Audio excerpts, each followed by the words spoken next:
সারা রাত উলঙ্গ ছবি দেখতে দেখতে যে ছেলেরা ঘুমাও, শরীরটা নাপাক। নারী ছবি দেখলে এটা নিশ্চিত শরীর নাপাক হয়ে যায়। এই বীর্যপাতের কারণে শরীর তো নাপাক হয়েছে, এশার নামাজও পড়ো নাই, এক ওয়াক্ত নামাজও পড়ো নাই, এই অবস্থায় ঘুমায় এই রইলা। যদি এই ঘুম আর না ভাঙে, যদি এই অবস্থায় এক ঘুমার আঘাতে, এই আজকের পত্রিকা তো আসছে, ফিলিস্তিনি এক বাচ্চা 6 বছরের সাক্ষাৎকার দিছে। সে বলছে আমি আমার সাথীদের সাথে খেলতেছিলাম, হঠাৎ করে বোমা আসছে পড়ছে, আমি বেহুশ হয়ে গেলাম, হুঁশ ফিরে আসছে আর আমি দেখি আমার হাতটা নাই। আমার হাতটা আমার থেকে 6 বছরের মাসুম বাচ্চা বলতেছে আমার হাতটা, আমার হাত ছুটে, আমার এই হাতটা আমার সাথে নাই, বোমার আঘাতে হয়ে গেছে। ইমানদার, বোমার আঘাতে লাশ উপরের দিকে ওটা ছিন্ন ভিন্ন টুকরা টুকরা হয়ে গেছে। এ যেন আরেক হামজা, যেন কি উহুদের সেই আমির হামজা, যার লাশকে টুকরা টুকরা করছিল। আমি মনে হয়েছে আমার এই কথা, হ্যাঁ ভাবছিলাম আমির হামজার মতো আর কেউ হবে না। আজ আমার ফিলিস্তিনের শহীদ, আবারও সেই উহুদের নবীর চাচা আমির হামজার, আমার তো মনে হয় ওই শহীদকে, উহুদের শহীদ আমির হামজা সালাম আমার সাথে, আমি তোকে নিয়ে জান্নাতে দাঁড়াবো, আমি তোকে নিয়ে আসবো।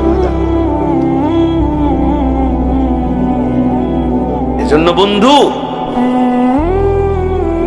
আমরা অনুরোধ করি তোমাদেরকে, বাবারা আপনাদেরকে অনুরোধ করি, আপনারা আপনাদের ছেলেদেরকে কিভাবে নামাজি বানাবেন ফিকির করেন, আপনারা আপনাদের মেয়েদেরকে কিভাবে পর্দানশীল বানাবেন ফিকির করেন, আপনাদের স্ত্রীকে কিভাবে নামাজি বানাবেন ফিকির করেন।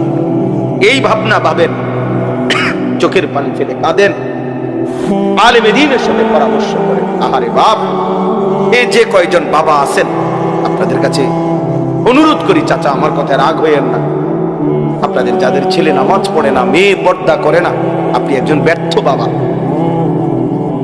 আপনি এই খাট পালং সোফা ফার্নিচার দেখাইয়া মুসলমানের কোনো সফলতা নাই।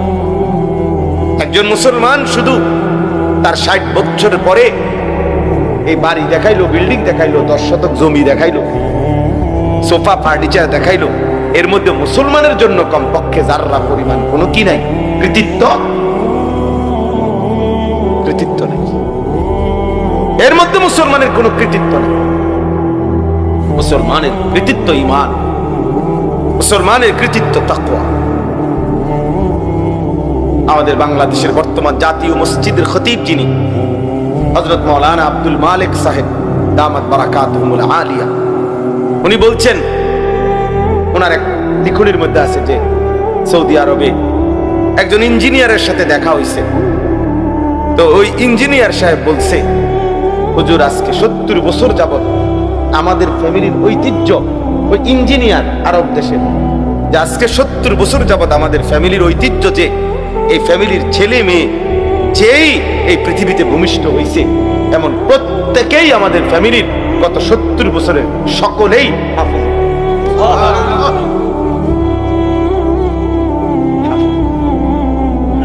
ছেলেও হাফেজ। তাহলে এটা বলার মতো কিছু, কি বলেন, এটা একটা বলার মতো জিনিস। শেখুল হাদিস আল্লামা আজিজুল হক রাহমাতুল্লাহ আলাইহি, তার ছেলে মেয়ে নাতি নাতনি সব হাফেজে কোরআন, কসম আল্লাহ, সব হাফেজে কোরআন।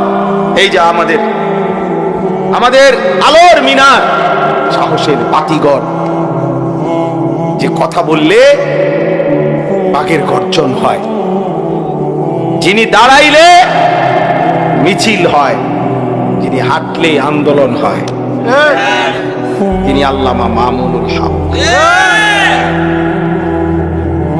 মামুন কথা বললে গর্জে ওঠে।